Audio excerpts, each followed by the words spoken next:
Hello mga kababayan, magandang araw po sa inyo. Ang nakikita nyong may pula, tatanggalin natin ito.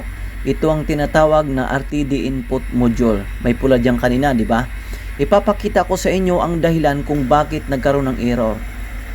Ito po 'yon. Ito ay switch. At the same time, lock na rin. Nangyari dahil sa matagal na ito, brittle na, nabali ito yung bago. Nakita nyo po. Yan. Natagalan din ako bago matuklasan kung anong naging problema kasi first time ko. Yan. Dahan-dahan tayo dito kasi ang mga nakakabit dito maaring mag-shutdown kapag nagkamali tayo o may masagi tayo. Ayun. Nakita nyo po mga kababayan, ang posisyon ay pahalang para ready siya sa pagsalpak ng module na ito na bago kasi papalitan natin. RTD, resistance temperature detector.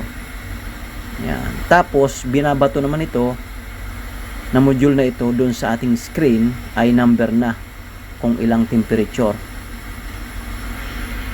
Tingnan nyo po, nakapula pa yan, ano?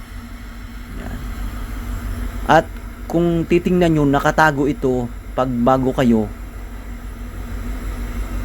Kung bago lang kayo naka-encounter sa ganitong problema, hindi nyo agad matutukoy. Nalaman ko lang dahil sa may bago tayong pamalit, inaral ko yung nasa loob, binaklas ko muna.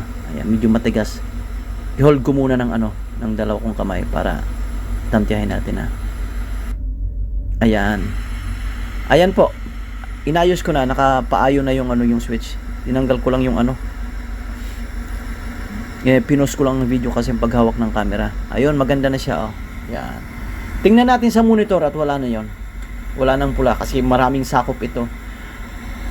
Maraming salamat po sa inyong panonood mga kababayan. Tingnan nyo pong monitor Ayan po, clear na siya, green na ulit lahat. Thank you.